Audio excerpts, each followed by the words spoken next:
प्रभुनि बुंनाय सिगांनि रावफोरा मा दिनै बिथांनि बुंनाय रावफोरा मा बिथांनि जेसेबां आन्दोलनाव प्रमिस लाबोनाय आं ओरै मावगोन बे गासिबो बिथाङा दिनै थगायसुला महरै प्रुफ जाबाय नङा होमबा बिटिसिआ पावार एंगारनाय लोगो लोगो बिटिआर सोरजिनाय लोगो लोगो बिटिसिनि 16टा डिपार्टमेन्टआबो आसामाव थांफिनबाय कुमार सर'नियाखौ मा बुंनो गाद्दारि थगायसुला गावखौ एसटि होनानै एसटिनि एगेन्स्ट गसंनाय कंग्रेस हिसाबै जोङो बहुत सिगांनिफ्रायनो साखाफारा जाबोबाय थादों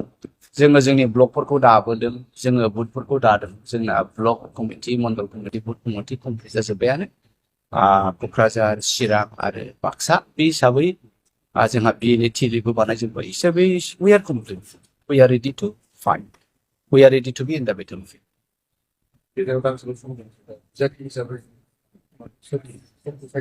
बिजाथि हिसाबै फाइनाल डिक्लारेसना बे फेब्रुवारिनि 13 15आवनो जाहैसिगोन आरो क'क्राझार बियाबाव मैया दाखालिनि जे स्क्रिनिं कमिटिनि दिल्लीयाव जिरायदों बाहायथ' आंनि नाम्बारा एकावनो दङ आरो बे मथेयैनो बे फाइनाल जासिगोन होननानैबो आङो खोब इम्पर्टेन्ट सुलुंनिफ्राय मिथिनो मोननाय जादों जोङो 7टानिफ्राय 9टासिमबो लाबाय थादों ओभारअल आसामसिम 7टानिफ्राय 9टा मिजिंथिनाया ओरैबायदि दिनै नायदो आं बेक्तिगत गर्जननि बेलायाव बुंनो नागिरदों एक्सुवेलि रायजो राजाया दिनै कंग्रेसनि बानो होगोन होननायावहाय गोबां खोथा दङ गिबियावनो नोङो इउपिपिएलआ मोनसे आन्दोलनकारिनिफ्राय जोनोम जानाय मोनसे आन्सलिक दल बिपिएफआबो मोनसे आन्दोलनकारिनिफ्रायनो जोनोम जानाय मोनसे आन्सलिक दल दिनै बिपिएफआबो बिथांमोना गावसिनि आन्दोलन खालामनायनि जे मोनसे आइडिअलजि बेनिफ्राय बिथांमोना दोरोदबाय बिथांमोना दिनै सोरनिबा बान्दा जाबाय सोरनिबा खोथा नङाबा बिथांमोना प्रेस मिट पाब्लिकआव बुंनो हाया दा इउपिपिएलआबो बेनो दिनै बिथांमोननो बिजेपिनि खोथा बारनो हाया रायजो राजानि गांनाय उखैनायखौ फोलोमनो हायाखै प्रभुनि बुंनाय सिगांनि रावफोरा मा दिनै बिथांनि बुंनाय रावफोरा मा बिथांनि जेसेबां आन्दोलनाव प्रमिस लाबोनाय आं ओरै मावगोन बे गासिबो बिथाङा दिनै थगायसुला महरै प्रुफ जाबाय बर' रायजो राजानि मादाव बिथाङा दिनै सासे गोहो गोलोन्दां इम्परटेन्ट राजा इरागदाव बायदि जाबाय गबिन्द चन्द्र बायदि जाबाय दा बेखायनो जोंना बेनो जे गर्जना ट्रुलि रायजो राजानि सेन्टिमेन्टखौ लाना आवगाय थागोन रायजो राजानि गांनाय उखैनायनि डिजाइना आंनाव दङ जे बर' रायजो राजानो दिनै साख्रि बाख्रिनि राहा नांगौ बर' रायजो राजानो दिनैहाय कल कारखाना नांगौ मावनानै दांनानै जानो थाखाय दा बेफोर जिनिसखौ जोङो क्लियार खालामनांगौ माने जोंनि गेजेराव दाङाबाजि दावराव दावसि बुलाय सोलाय आरो हिंसा हिंसिया जोबनाय दिनैनि दिनाव कंग्रेसनि फाइटआ गमामायैनो बिपिएफजोंनो जागोन खिन्थु जि नुयो जे बिपिएफआबो दिनै गावनि आथिं गसंनो हाया बायदि जादों बिथांमोनहाबो एखमबा बिजेपिनिनो बि टिमफोर बायदि गसङो दा बियो गमामायैनो प्रुफ जायोबा जोंनि फाइटआ इउपिपिएलजोंनो जागोन दा रुलिं पार्टि हिसाबै बिपिएफआ मा मावो बिपिएफआ पावारनिफ्राय ओंखारनाय लोगो लोगो बिटिसिआ बिटिआर जाबायना नङा होमबा बिटिसिआ पावार एंगारनाय लोगो लोगो बिटिआर सोरजिनाय लोगो लोगो बिटिसिनि 16टा डिपार्टमेन्टआबो आसामाव थांफिनबाय दा मा दंबावो जेबोआनो गैया लेंगुवेजआबो नोङो गोजौआव लिरनांगौ गाहायावसो लिरनांबाय मा दङ मानो होगोन इउपिपिएलनो मानो होगोन बे पावारफुल दल बिपिएफनो थाखा फैसा गोनांमोनलाय आरो बेबायदि इसिबां बोलो गोरामोनब्ला नब कुमार सर'नियाजों बोरै जेना गतिके बिथांमोना बेबायदि जुजिलाबायनानै लाब गैया दिनैनि दिनाव सारेन्डार जाथों बिसोरो गर्जन मोसाहारिनो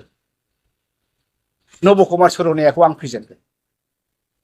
बेनो बिकल्पआ बेनो मानो होनांगौ होननायनि फिननाया जोंहा जथेस्थ' आसा दङ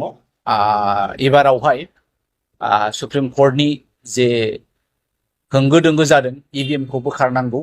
बेलट पेपारखौ लाबोफिननांगौ बेयो जुदि गमामायैनो बेलट पेपारखौ लाबोफिननो हायोब्ला कंग्रेसआ इन्डिया एलायन्सआ गभर्नमेन्ट जागोन 100आव 100% रोखा नब कुमार सर'नियाखौ मा बुंनो गाद्दारि थगायसुला गावखौ एसटि होनानै एसटिनि एगेन्स्ट गसंनाय बेलाय गावनि बिफा बिमानि सुगिरि जोनोम जानानै बियो आंनि आइ नङा बियो आंनि आफा नङा होननाय बेबायदि मानसिया समाजाव थांनानै थानायनि मोन्थायानो गैया थगायसुला दा बेखायनो नब कुमार सर'निया एबाराव जेबो फेक्टर गैया आरो बियो होनोबो मोनखानाय नंला दा बेखायनो बयबो रायजो राजाया थगायजानाय मोनबाय बेवहाय मा हारसा मा मुस्लिम मा बर' बयबो नब कुमार सर'नियाखौ नाङा आरो बिनि बिकल्पआ कंग्रेसआ बेखायनो कंग्रेसआ दिनैनि दिनाव थासारिया खोब मोजां जोंहा दिनै 22nd बिटिसि एकर्ड डे आरो बे एकर्ड डेआव जों दिनै सेलिब्रेसन बानायदों आरो जोंनो बे सेलिब्रेसनखौ बानायनो थाखाय जोंहा डिस्ट्रिक्ट बा सेन्ट्रेलनिफ्राय जोंनो निर्देश हरदों जोंनि 40टा जिल्लायावहाय बा 40टा समस्तियाव प्रत्येक समस्तियाव जोंहा दिनै 22nd बिटिसि एकर्ड डेखौ जों सेलिब्रेसन बानायदों प्रत्येक ब्लकआवनो आरो डिस्ट्रिक्टआवबो गाव गावबागाव बानायगोन बिदिनो आरो टटेल जोंनाव 13टा बिसिडिसि बे 13टा बिसिडिसिनि गासिखौबो जोंनि बिपिएफनि प्रेसिडेन्ट सेक्रेटारि प्रमुखै मोनब्रै उइं दं पेरेन्ट वुमेन बा बिएससि बेखौ लानानै जोङो ज' गासिबो बा माइनरिटि सेल गासिखौबो लानानै जों दिनै बे सेलिब्रेसनखौ फालिनाय जादों निस्सय जोंहा मोनसे एग्रिमेन्ट जाबाय जोंनि बर'नि सोमावसारनायाव 1993 आव जोंहा बिएससि एकर्ड जादोंमोन उइदिन स्टेट बाहाय जों साफिसियेन्ट मोनैलाय जोंनि नेताफ्रा बिएससि एकर्डआव जोंहा माखासे जों खामानि मावनो हायि जादों इन्डिपेन्डेन्टलि बेखौ लानानै आरो जोङो डेम'क्रेटिकलि जों आन्दलन खालामनानै 2003 आव जोंहा जोंनि बिएलटिजों सार हाग्रामा दैदेननाय बिएलटिजों जोंहा मोनसे गिदिर एग्रिमेन्ट जादों सुक्ति जादों जायखौ होनदों बिटिसि एकर्ड 2003 आव आरो बिनि उनावहाय फैबावबाय 2020 आव बिटिआर एकर्ड दा नायोब्ला मोनथामबो एकर्डनि गेजेराव सबसे साबसिन सबसे स्ट्रेंथसिन सबसे गोहो गोरासिन सुक्ति होनोब्ला बिटिसिआनो दा बेनिखायनो दिनै जोंनि बिटिसिनि जेसेबां जाथि जनगोष्ठी दङ मिन्थिनो मोनबाय नुनो मोनबाय नंमारगौ बिटिसिआनो सबसे साबसिन सुक्तिमोन मानो होनोब्ला बिटिसिआव जोंहा आइन मोनबाय जोंहा 8 सिडिउलाव थिसनजाबाय बेनिखायनो जोंनि बिटिसिआनो सबसे गोरासिन बा सक्तिशालिसिन मोनसे सुक्तिमोन होननानै दिनै जोंनि बिटिसिनि जेसेबां जाथि जनगोष्ठी दं रायजो राजाफ्रा बुजिनानै दिनै जोंनि हाग्रामा सार दैदेननाय बिपिएफ दोलोखौ लोब लोब जेरावखि थाङा रायजो राजाफ्रा जोंनि दोलोखौ मोजां मोननानै ओंखारबोयो बेखौनो दिनै नुबाय रायजो राजाफ्रा 2020नि सिगां बिथांमोना इलेक्सननि सिगां बिराद मोनसे स्ल'गान होदोंमोन परिबर्तननि नाम लानानै घरे घरे साख्रि होगोन दिनैथ' मिथिथारबाय बिटिसिनि रायजो राजाफ्रा मा साख्रि जानो लोंनोनो गैला बिथांमोननि दोलोनिफ्रायनो जोंनि सिगाङाव अनेक फैयो लोब लोब जेबो गैला जेबो मावनो हायासै बे सरकारा जों बिदि सानाखैमोन बे मानसिखौ बिदि एथ'ग्राब थगायगोन होननानै दिनै अपेन नुबाय रायजो राजाफ्रा गासिबो बिथांनि मावनायखौ जोंहाथ' बहाय बुंनांगौनो दरखार गैला बादि मोनो बिथांमोननि दोलोनिफ्राय बुङो दिनै जोंनि सिगाङाव एकदम थगायबाय बे जोंखौ होननानै ओमफ्राय जोंहा जेबो परिबर्तन गैया जेबो गोदान गैया दाख्लै जोंहा हाग्रामा सारा बुंदों बिथाङा गोदान खामानि मावदोंबा धन्यबाद होदों बिथांखौ बै क'क्राझार टु कारिगाव लामायाव स्पिड ब्रेकार बेखौ धन्यबाद होदों जोंनि सारा बेनो बिसिनि गोदान खामानि आरो बेहाय जेबो डेभेलपमेन्ट गैया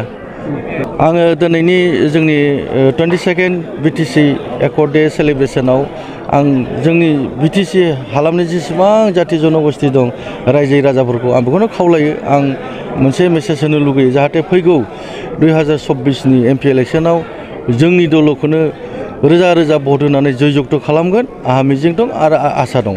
आरो जों निस्सय जोंनि मोननै समस्तियाव क'क्राझार लकसभा आरो बिनिफ्राय उदालगुरि दरं लकसभा मोननैयावबो जोंहा जय जानाया एकदम खाथां बे क्लियार जाखानानै दङ